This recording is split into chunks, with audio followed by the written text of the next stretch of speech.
Hi guys, today's video, I'm gonna show you how to fix a problem that is happening with a lot of the newer Jeep Compasses. I don't know how many other Jeeps are experiencing this problem and what year range, but I can tell you that it's happening on my 2018 Jeep Compass, where you put the car in reverse and the rear camera does not display on your screen. You just get a black screen. I can show you how to correct that, and I'm gonna do that today. So here we're looking at the radio, and when I put the car in reverse, you'll see that all I get is that check entire surrounding screen and there's no image on the rear camera. I'm going to show you how to fix that. And to do that, we're going to have to go into the back and remove the panel from the tailgate. Okay, so here we are in the back of the vehicle. We're going to need one of these little prying tools to remove the panel. We're going to need some contact cleaner, which is perfect for electrical connections, a little bit of anti-seize dielectric grease, and you may or may not need one of these tools which helps you disconnect the connector. Aside from that, an old towel, because we're going to be doing a little cleaning and we want to make sure it doesn't drip everywhere. So I'm going to go ahead and remove this panel here, and I'm going to set the tripod so you guys can see me pull this panel off. There are no screws. You basically just pry it off using that little tool there that I showed you. All right, guys, so I'm going to start removing this panel so you can see how it's done.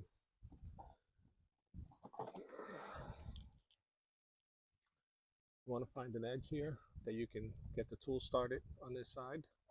And the panel doesn't come up all the way here. Basically what you're removing is this section right here. From here down to this line here, this part stays in place. Get the tool under there and you run it across until you feel a little resistance. That's usually where the clip is. And you just pop it out.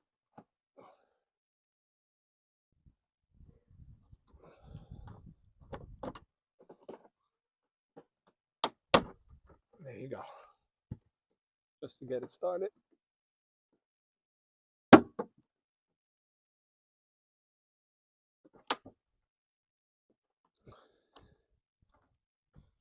I'm going to use the tool again over here.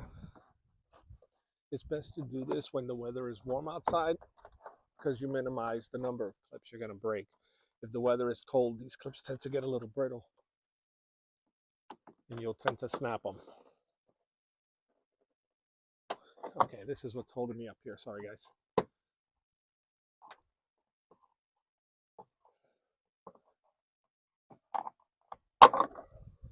Pop that out as you saw, and then continue pulling this out.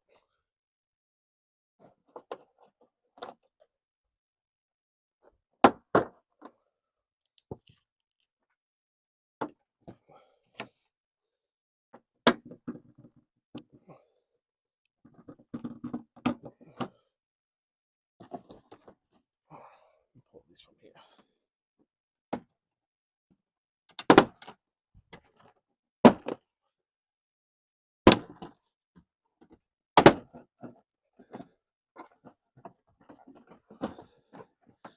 And there are two more clips that are dead in the center here. Those are the ones I'm fighting with right now. There you go. The whole thing comes out. Once you take it out, make sure that all your clips are still in place. These are the center ones that I was telling you about. And all the clips are there, none of them broke. So we'll be able to put this back together without an issue. I'm gonna go ahead and set this aside. And now that that's off, let me bring you guys over and show you the connection that we have to clean. Okay guys, so looking up here, this is the connection to the rear camera right here.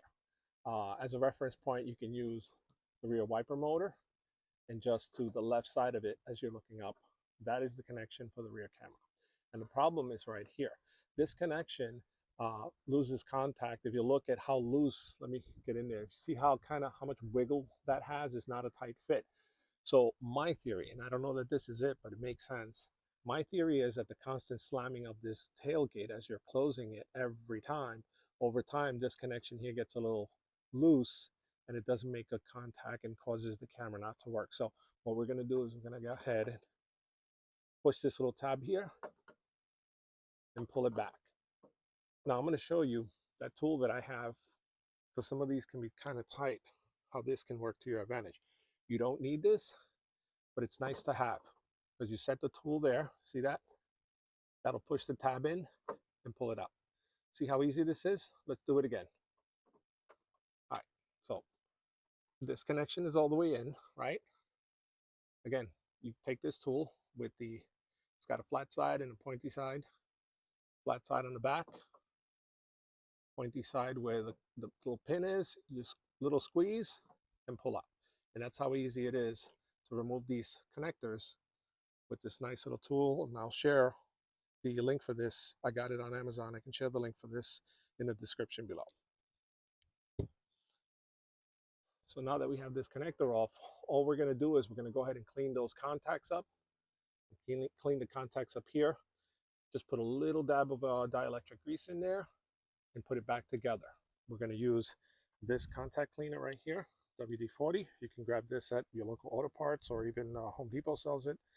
And we're going to clean those connectors. Let me put the camera back on the tripod so you can see me cleaning that up. So here what I'm going to do, guys, is I'm going to put my towel kind of down here so it doesn't drip down.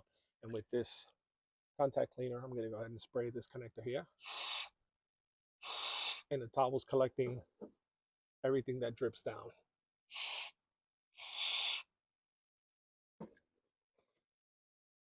Okay. Now the beauty of this is that this is a quick drying contact cleaner, so you won't have an issue with this one. It'll dry pretty quick. Now we're going to go ahead and clean these little pins here in the actual cable. Now, same concept. We're going to kind of wrap the back of it in the towel so that we don't get any dripping. Easier said than done. Try to do this towards the camera. And just spray the contact cleaner in there.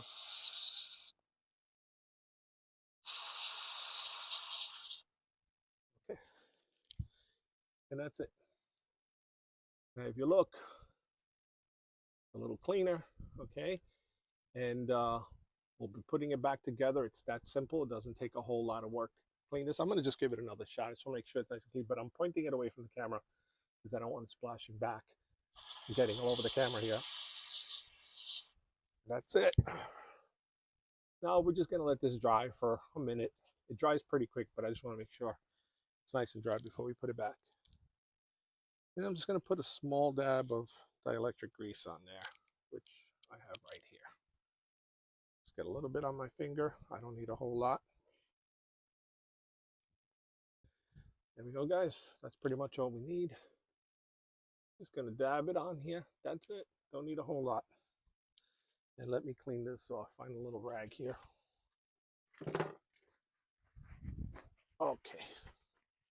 So now that that's done, we'll put the connector back in. And what I'm going to do is, before I even put the panel back up, I'm going to show you guys that the camera is working again.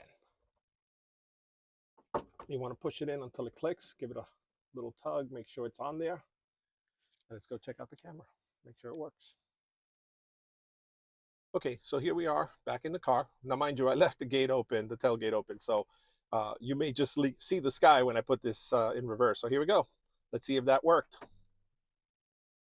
And there you have it, guys. The camera's back on. As you can see the sky above the truck. I'm going to go ahead and close the tailgate so you guys can see a better screen here. And that's all it took to fix this. That's all it took. Removing the panel, cleaning the contacts, a small amount of dielectric grease, and plugging it back in.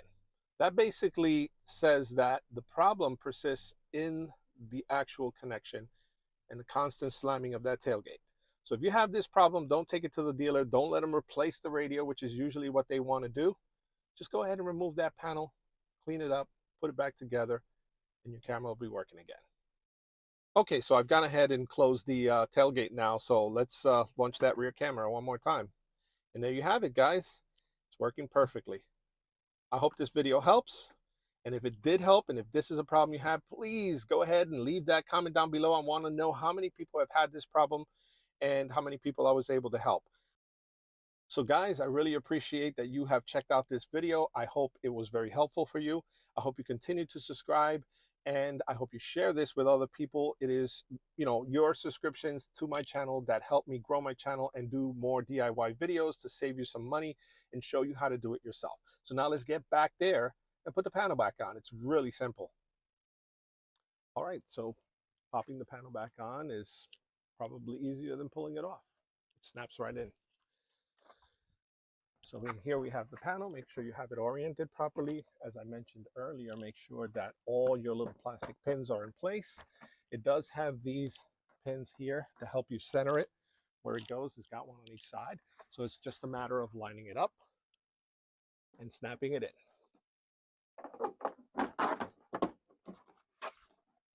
Make sure everything's lined up. Make sure those big pins are lined up because that's what helps you center it. Give it a little slap. Let's go, guys. There you go.